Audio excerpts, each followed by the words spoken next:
Assalamualaikum warahmatullahi wabarakatuh. Waalaikumsalam. Kami dari kelompok 9 dari mata kuliah manajemen operasional. Di sini kami mengunjungi home industry dengan nama tempe apa? Ya, Mas? tempe Coraos. Tempe Coraos ya, yang berlokasi di Desa Iwul, Parung.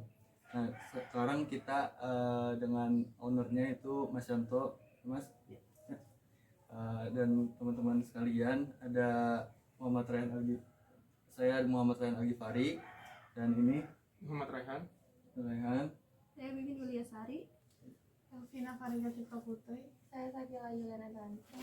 Nah, di sini kita akan berbincang-bincang santai mengenai apa saja yang manajemen operasional yang berada di home industry ini gitu.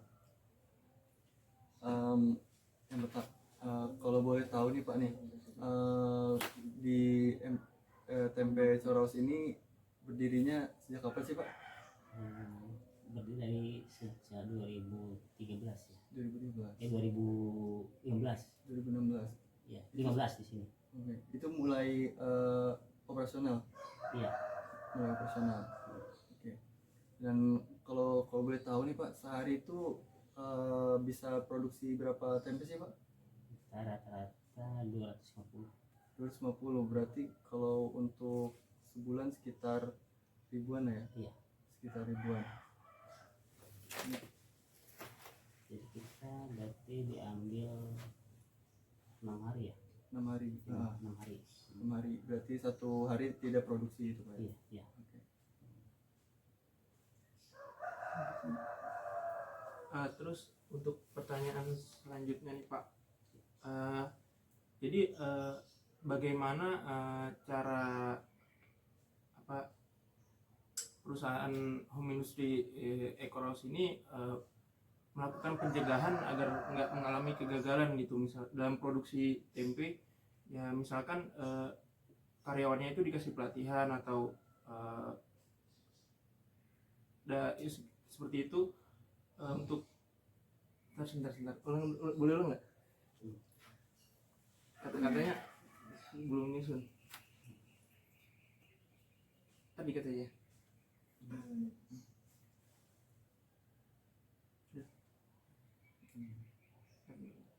Itu ulang aja. Baik Pak, untuk pertanyaan selanjutnya, bagaimana pencegahan yang dilakukan agar tidak mengalami kegagalan, misalkan adanya pelatihan untuk karyawan atau bagaimana? Ya, kalau untuk mencegah kegagalan ada juga untuk pelatihan khusus untuk karyawan juga. Jadi untuk antisipasi, kadang-kadang kan ini terutama dalam peragian ya, itu yang paling sangat rawan gitu. Jadi itu ada pelatihan khusus untuk karyawan.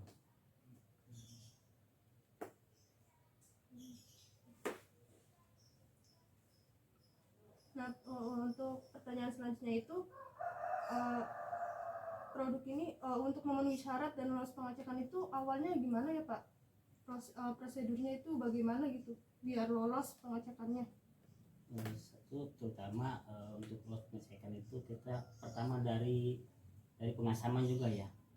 Pendaman untuk pengasaman itu harus cukup waktu yang cukup juga untuk pengasaman agar istilahnya tidak kualitas tempe itu tidak mengasam di tempe gitu ya.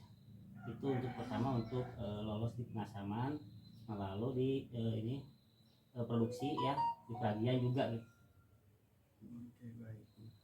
Terus ada lagi Pak, kalau misalkan produk tersebut gagal pada pengiriman ke pelanggan gitu, misalkan kayak tempe tersebut itu tiba-tiba belum kayak kurang jadi atau gimana gitu, itu gimana sih biar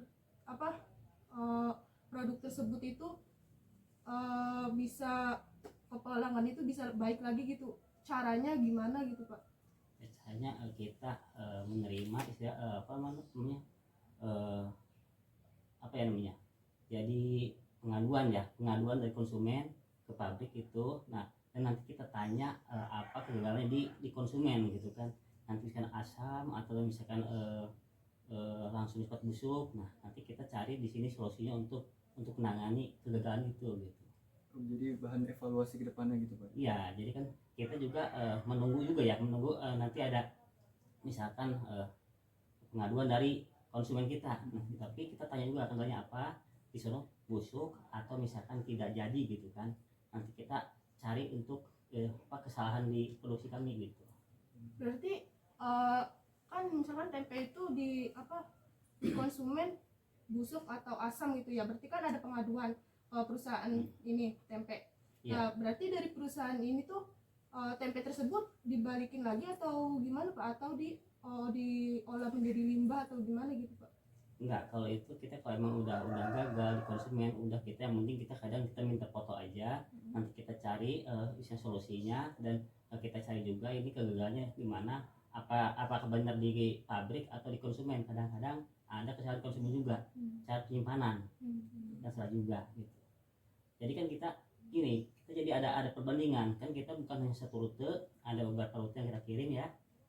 Nanti ketika ada orang yang komplain misalkan, kita cari komplainnya dari mana, dan yang satu rute lagi kita cari lagi ada masalah apa enggak gitu. Kalau kemungkinan dari satu rute nggak ada yang komplain, berarti ini bukan kesalahan di produksi, di penyimpanan atau pengiriman gitu. Kalau misalkan kegagalan produk diterima untuk perusahaan, berarti diganti sepenuhnya jumlah barang yang dibeli konsumen atau setengahnya? Ya kalau kita untuk servis konsumen ya, kita diganti semuanya. Jadi pabrik yang nanggung, karena itu kesalahan di pabrik. Kalau gagalnya itu sebelum sampai ke tangan konsumen bagaimana Pak? Misalkan dalam pencetakannya kan kalau tempe itu udah ada bentuknya sendiri nih Pak. Ya. Kalau misalkan sebelum sampai ke pelanggannya itu gimana Pak? Misalkan gagalnya itu apakah diproses ulang ataupun dibuang, gimana Pak? Kalau misalkan sebelum kita kirim konsumen kan kita sudah tahu ya, kita sudah tahu kalau bahwa tempe ini gagal, udah ketahui dari pabrik. Jadi masalah di fermentasi itu udah pasti beda.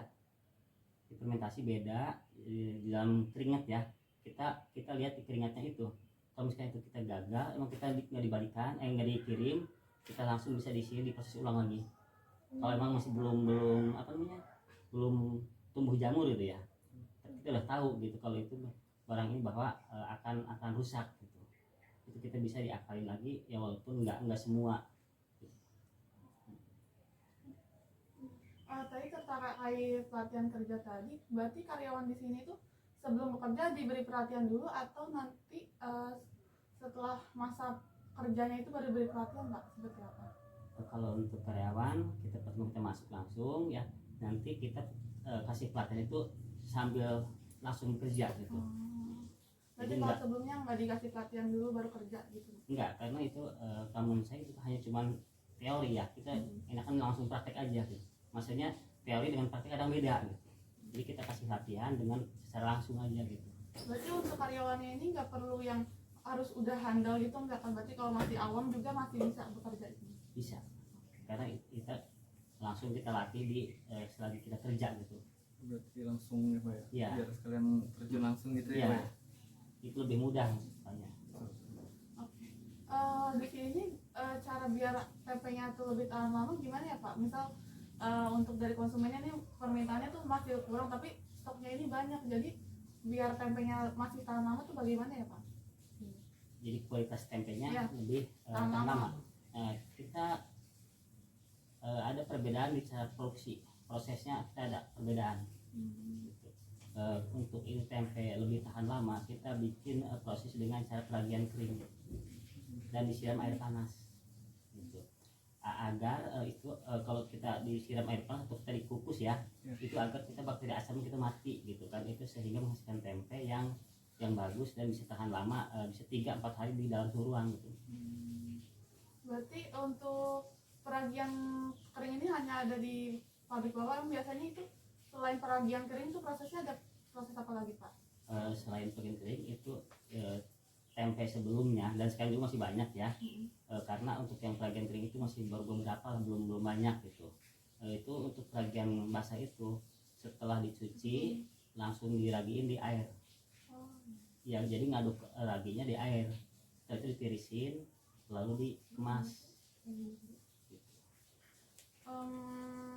Berarti untuk fasilitas mesin, ada mesin-mesin gitu nggak Pak di sini untuk buat membantu tempe biar lebih tahan lama, atau manual sama manusia gitu? Kalau di sini mesin ada, tapi kalau untuk kualitas tahan lama itu bukan di mesin gitu ya. Diproses Oh, diprosesnya ya. ya. Berarti di sini tuh ada yang membedakan dari tempe lain tuh apa sih Pak? Jadi untuk rasanya gitu, apakah dari prosesnya itu membuat rasanya lebih beda tuh ada Pak? Ada. Dari prosesnya pertama kita buang kulit, kita buang kepol semua bersih.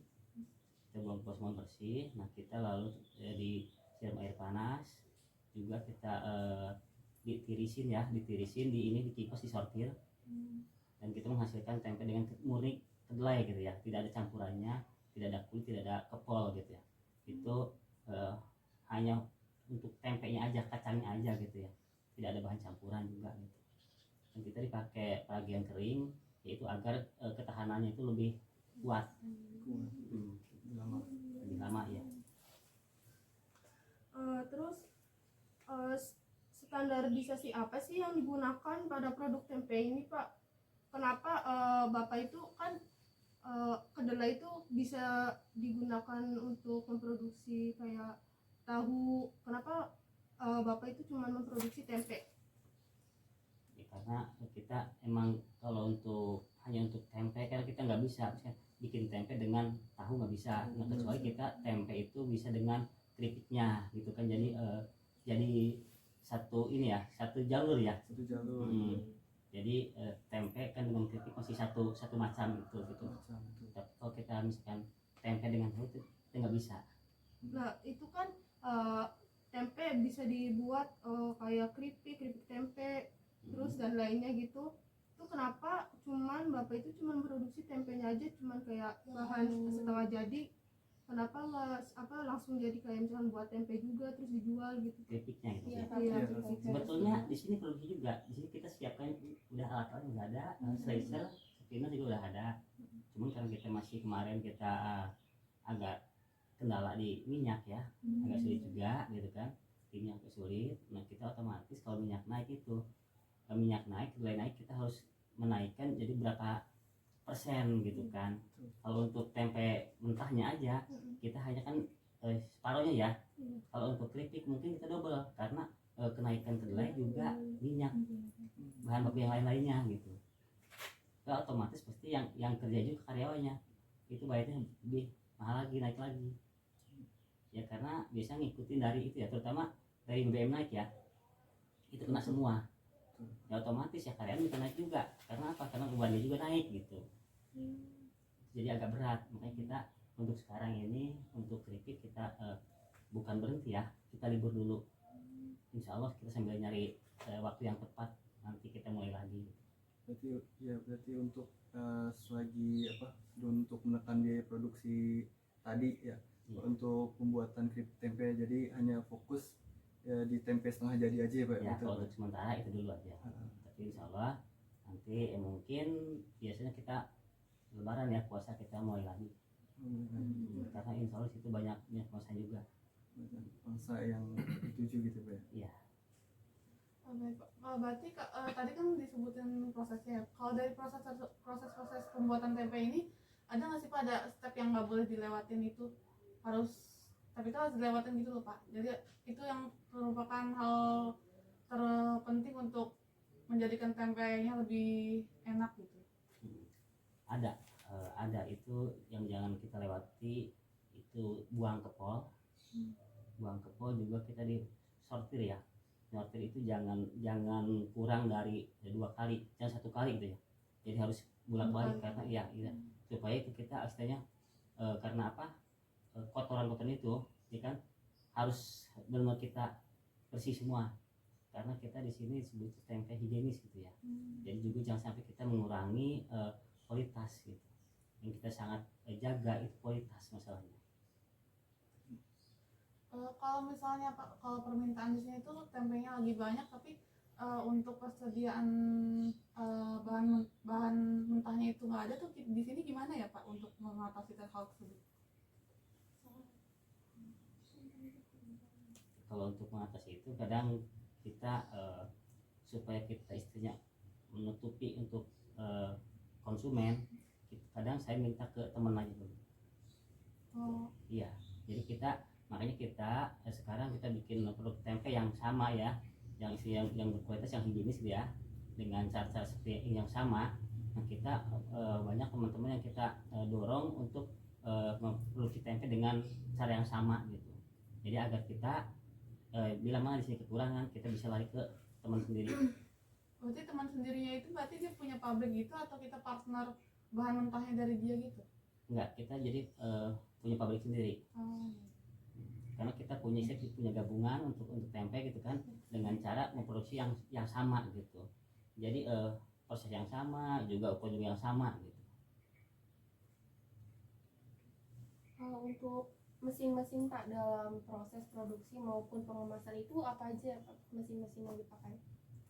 Kalau untuk dari mulai penggilingan ya, pertama mesin giling gitu ya, mesin giling ya, kedua terus ya kipas ya, yang dipakai kipas, juga ketiga mesin itu sealer ya. Iya.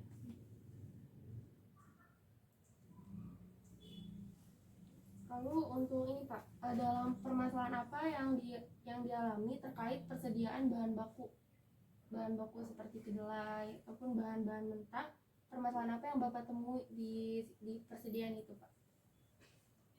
Permasalahan itu yang kita kacang. Untuk Iya. seperti apa Pak? Kedelainya ya, kadang itu dari mahal, terus kadang kurang pasokan gitu, yang kita pernah alami gitu ya. Misalkan nih Pak, tadi kan kurang pasokan bahan baku ya dari Iya. misalkan kayak kedelai gitu. Kalau kurang gitu biasanya produksinya pada hari itu berhenti atau bagaimana Pak? Ya, kalau pas itu lagi pas nggak ada ya kita ya berhenti gitu Sudah berhenti ya? ya. Tapi itu sih jarang ya, karena di situ kendalanya aja gitu kan ya. Pas itu mungkin juga pas seperti kemarin itu ya kan, mogok itu langsung kosong, naik tapi nggak ada barang gitu. Tapi sekarang sih alhamdulillah gitu, mahal tapi ada. Terus pernah nggak sih Pak di sini tuh apa kelebihan persediaan bahan baku gitu Pak? Misalkan kita udah mesen nih dari supplier, terus masih ada yang sebelumnya itu gimana Pak? Ada kelebihan gitu Pak? Kalau ada kelebihan gitu dibuat produksinya gimana? Kalau di sini kelebihan Nggak belum pernah ada. ya? Belum pernah ya? Berarti ketika sebelum bahan baku si kedelai ini habis, tidak beli lagi Pak ya? Jadi habisin dulu baru beli lagi tuh Pak? Enggak, seharusnya itu kita jangan sampai nunggu habis. Oh jangan. Jadi sebelum habis kita harus ada stok lagi. Besok lagi. Iya, seharusnya seperti itu. Karena untuk berkelanjutan, untuk tetap berproduksi ya Pak ya? Iya. Nah, itu kan kalau TB itu seharusnya tidak ada liburnya. Jadi kalau libur 1 hari aja nanti kedepannya akan kosong. Oh, Jadi harus, karena itu kita kan 3 hari ya, 3 hari baru jadi. Jadi kita kalau libur 1 hari aja kita berarti besok nggak ada tempe gitu.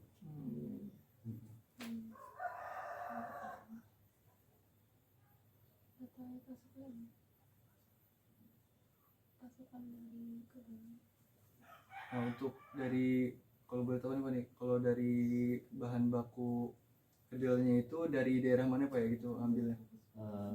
Kalau dari sini itu dari Parung. Dari Parung pasar ya? Atau Iya, agen daerah Parung bukan pasar, dari Tulang Kuning ya. Tulang Kuning? Kalau Parung banyak soalnya. Kalau untuk stok kacang di Parung alhamdulillah banyak. Oh, itu dari petani langsung atau dari pedagang pengepul Pak? Ngumpul.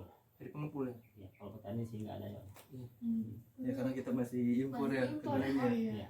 Karena kita kekurangan kedelai ya Pak ya? Sebetulnya kalau di sini tuh ada juga pengelolaan tempe kedelai lokal.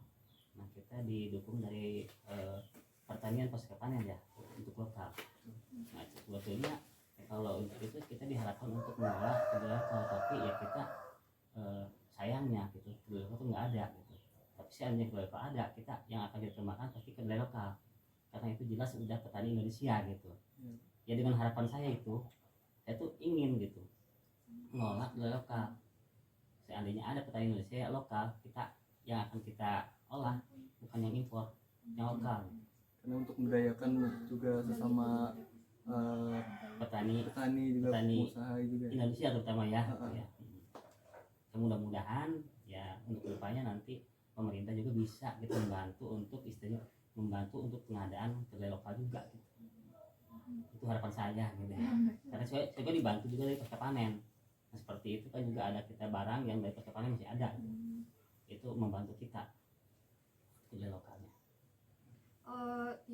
Selanjutnya itu distribusi dari pabrik ini kemana saja Pak untuk distribusinya? Untuk distribusinya kita ada yang ke wilayah Bogor kota, ada ya, ke Parung, juga kita ke pondok pesantren dan rumah makan juga ada. Ke pasar gitu Pak? Ke pasar ada, juga ke warung-warung. Berarti itu yang warung-warung itu mesen atau nitip aja gitu Pak? Kalau kita secara sistem nitip, jadi kita sistem nitip untuk semua warung itu sistem satu gantung satu nota. Jadi kita naro nanti naro sambil ngambil uang gitu. Jadi untuk harga jual di penjual itu terserah mereka ya Pak. Paling kalau di sini cuma nentuin harga jual dari sini aja ya Pak. Ya, tapi ya kita juga tetap walaupun terserah mereka juga kita kasih batasan angka tidak terlalu mahal. Karena apa? Udah jelas dari pabrik misalkan harga sekian, misalkan harga 5.000 ya, kita minimal maksimal masuk warung tuh 7.000. Juga variasi ada yang 7.000, ada yang 6.000. Ya kita lihat lokasi aja, wilayah mana gitu kan. Ada yang 7.000 juga gitu. Nah, dan tidak boleh terlalu mahal gitu. Pertanyaan selanjutnya itu untuk pengemasan itu bagaimana ya Pak? Apa langsung ada pakai plastik atau ada yang pakai daun gitu? Kalau untuk pengemasan untuk yang ukuran 365 itu pakai plastik, yang daun segitiga itu yang tempe bacem gitu ya. Itu kita kemas pakai daun dulu, nah lalu kita packing 10 satu paknya. Tapi di sini lebih banyak produksi untuk untuk pengemasan yang menggunakan plastik ya Pak? Iya. Kenapa nggak memperbanyak untuk pengemasan di daun pisang gitu Pak? Apakah mengubah rasanya juga atau gimana? Sebetulnya kalau rasa nggak terlalu beda, dikarenakan kita juga untuk kemasan daun juga awalnya plastik dulu, juga malah kita kalau kita pakai daun kita berarti nambah biaya lagi, karena pasti plastik dulu baru daun. Juga daun itu akan lebih mahal daripada plastik. Ya. Oh, berarti untuk pengemasan tuh nggak langsung ke daunnya langsung gitu ya Pak? Enggak. Jadi diplastikin dulu baru ke daunnya itu. Ya, kecuali tempe segitiga langsung. Ada juga yang bisa langsung pakai daun sistem tercetak, tapi untuk kualitas juga itu menurut saya kurang bagus kan, kurang padat. Karena enggak kurang ngepres gitu kan ya, kalau penting cetak gitu kan bisa juga gitu, cuma itu juga kerja jadi double 2 kali, itu otomatis akan makan biaya lebih mahal lagi. Berarti lebih efektif pakai plastik ya? Iya, jadi karena kalau pakai daun itu double, jadi otomatis tenaga juga double, otomatis biaya juga double juga gitu. Tapi kalau misalnya di penjual tuh kenapa ya yang daun tuh lebih mahal ya Pak? Daripada lebih murah malah daripada yang plastik. Ya sebetulnya gini, kalau kita istrinya kemasan pakai daun itu, kalau menurut saya itu gimana ya, karena barang tidak kelihatan ya. Kalau saya juga bisa kemasan pakai daun juga malah lebih ini juga. Saya untuk pengolahan bisa juga pengolahan bisa juga tidak dibuang kulit, buang kepol, karena kita kan tidak tahu kan barang di dalam daun kan ya, yang penting tempe jadi dibungkus daun kan rapi. Nah, makanya kita tidak bisa ngontrol kalau kemasan dalam daun. Ya walaupun tempe istilahnya kurang bersih juga tidak akan kelihatan, makanya kan kita kebanyakan pakai plastik supaya konsumen juga tahu lebih transparan kan, jadi tempe oh ini bersih ini bagus kelihatan gitu. Jadi itu tampilan lebih bagus, tapi kadang kita bikin juga pakai daun, tapi kadang-kadang itu sesuai dengan permintaan aja.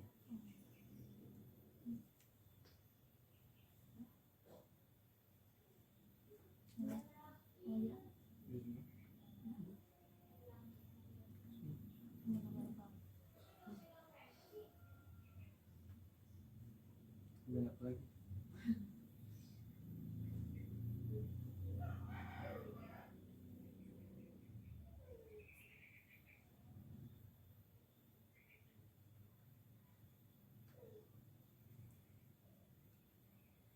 Kalau misalnya penyimpanan bahan bakunya di sini bagaimana ya Pak? Kan kalau bahan baku tuh ada yang mudah untuk rusak, ada juga mudah busuk juga, itu gimana ya Pak untuk penyimpanannya biar bisa nanti dipakai untuk prosesnya? Untuk penyimpanan bahan baku terutama kedelai ya. Iya. Kalau kita lebih nyetok, kita ada tempat khusus yang tempat yang tidak boleh lembab. Ya, supaya yang tempat yang panas ya. Jadi nggak boleh ada yang bocor gitu kan ya. Karena kan kalau emang penyimpanan bahan baku itu kena lembab atau bocor, itu yang akan pengaruh nanti kedelai itu cepat busuk gitu kan. Jadi berjamur. Lebih cepat berjamur ya Pak? Iya.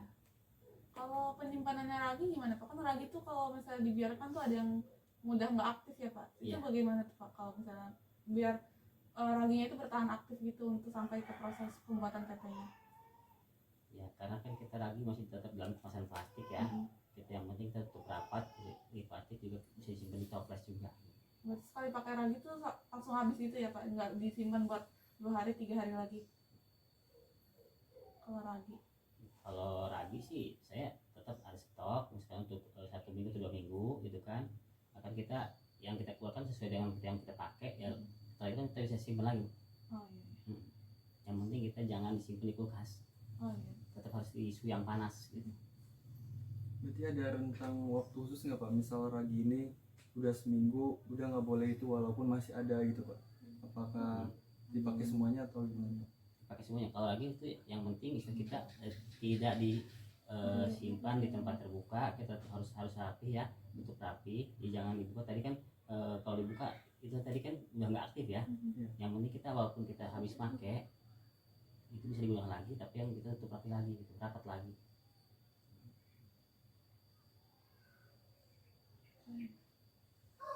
Kalau untuk biar kedelai tersebut jadi tempe itu membutuhkan berapa lama ya Pak? 1 hari atau berapa jam gitu prosesnya? Proses pertama itu dari rebusan 1 malam kita didiamkan, itu yang disebut pengasaman ya. Iya, 1 malam. Nah itu satu proses berarti ya.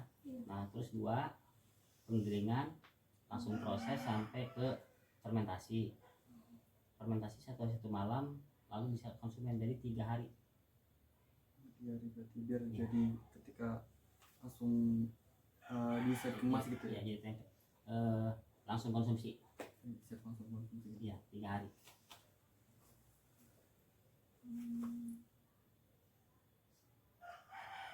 Udah cukup.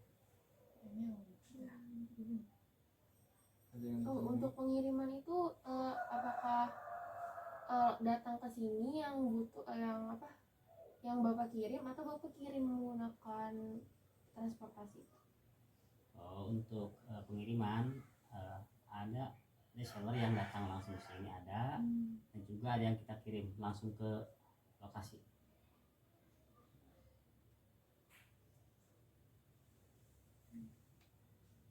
berarti aman ya gitu, maksudnya yang mau datang sini juga bisa gitu ya Pak ya, terus juga minta diantar juga bisa gitu ya Pak ya? Ya, kita mengikuti tergantung permintaan konsumen, juga disesuaikan dengan harga juga.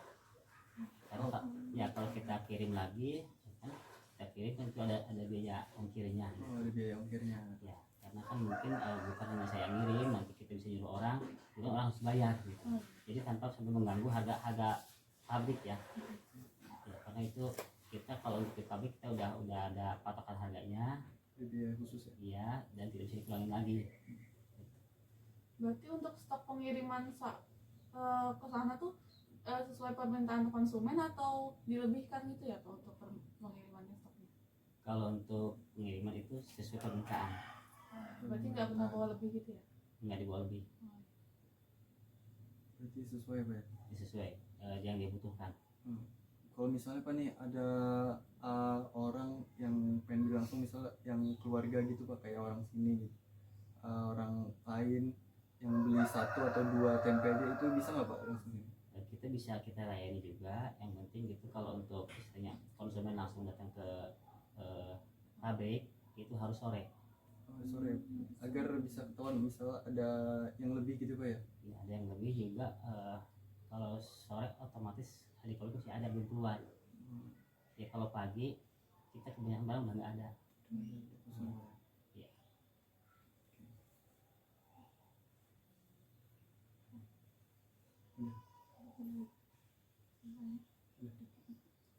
Oke, mungkin cukup sekian saja ya Pak ya untuk sesi wawancara hari ini. Terima kasih banyak ya Pak ya atas waktunya. Wabillahi taufiq wal hidayah. Wassalamualaikum warahmatullahi wabarakatuh. Waalaikumsalam.